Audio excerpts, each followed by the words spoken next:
ভাই রে ভাই, ভাবুন তো আপনি একটা রাজপ্রাসাদে ঘুরতে গেছেন, সামনে একটা চকচকে দরজা দেখে যেই না ভাবলেন আহা ভিতরে যাই, অমনি ধরাম করে মাথা ঢুকে গেল ইটের দেওয়ালে। হ্যাঁ, চোখের সামনে দরজা থাকবে কিন্তু আপনি ঢুকতে পারবেন না। আবার একটা আয়নার সামনে গিয়ে যেই না চুলটা ঠিক করতে গেলেন, তখন আয়নায় নিজের মুখের বদলে পেছনের লোকটির চকচকে টাক দেখতে পাচ্ছেন। ভূত নাকি? না বস, এটা কোনো ভুতুড়ে সিনেমা নয়, এটা আমাদের মুর্শিদাবাদের আইকনিক হাজারদুয়ারি প্রাসাদ। আজ আপনাদের এই প্রাসাদের এমন কিছু মাথা ঘুরিয়ে দেওয়া রহস্য শোনাবো যা শুনলে আপনি বলবেন বস, তৎকালীন ইঞ্জিনিয়াররা কোন ব্র্যান্ডের মাল খেতেন। ভিডিওটি শেষ পর্যন্ত দেখুন, নইলে কিন্তু হাজারদুয়ারির আসল চোর আপনার ঘরেও ঢুকে পড়বে। এই প্রাসাদে 1000টি দরজার মধ্যে 900টি আসল এবং 100টি নকল। ব্রিটিশ আর্কিটেক্ট ডানকান ম্যাকলিওড সাহেব নবাবকে বলেছিলেন, হুজুর চোরেরা এলে কনফিউজড হয়ে যাবে।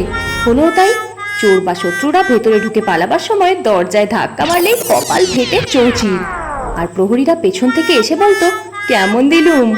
তখনকার দিনে নবাব হওয়া মানে যে কোনো দিন বিষ মেশানো খাবার খেয়ে পটল তোলার জন্য রেডি থাকতে হতো। তাই হাজারদুয়ারিতে রাখা হয়েছিল জাদুকরি সিরামিকের থালা। খাবারে বিষ থাকলেই থালার রং বদলে যেত, নয়তো থালা নিজেই রাগ করে ঠাস করে ভেঙে যেত।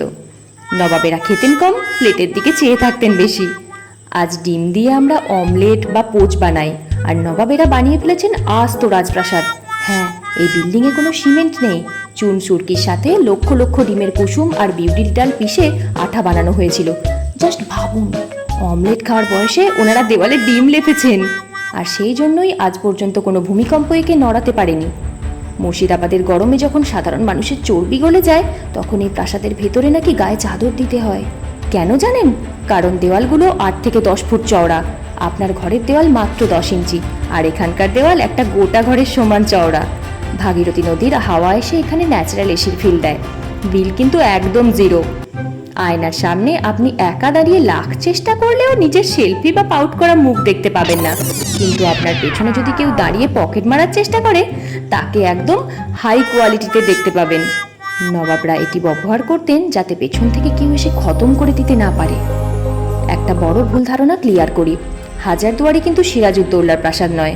সিরাজের মৃত্যুর পর 80 বছর পরে এটি তৈরি হয়। তবে এর অস্ত্রাগারে গেলে আপনার গায়ের লোম খাড়া হয়ে যাবে, কারণ সেখানে রাখা আছে সেই কুখ্যাত ছুরি যা দিয়ে নবাব সিরাজউদ্দৌলাকে খুন করা হয়েছিল। ইতিহাস প্রেমীদের জন্য এটা একটা মারাত্মক ক্রিপি ফিলিং।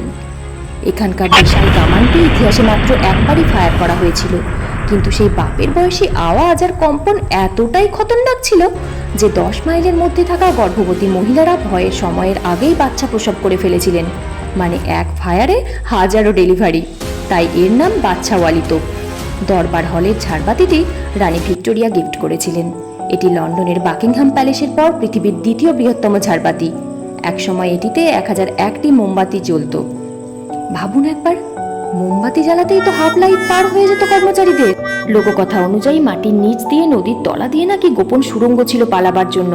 এখন এই সুড়ঙ্গ আর প্রাসাদের 3 তলা গভর্নমেন্ট পুরোপুরি সিল করে তালা মেরে দিয়েছে। ওখানে ঠিক কি আছে জাস্ট ইমাজিন করুন। যদি ভিডিওটি ভালো লেগে থাকে তাহলে লাইক করবেন, আর ওই হাজারদুয়ারির 900টা আসল দরজার মতো আমাদের সাবস্ক্রাইব বাটনটাও আসল, ওটাতে একটা ক্লিক করে দিন আর পাশে থাকা ঘন্টাটা বাজিয়ে দিন। দেখা হচ্ছে পরের ধামাকাদার ভিডিওতে।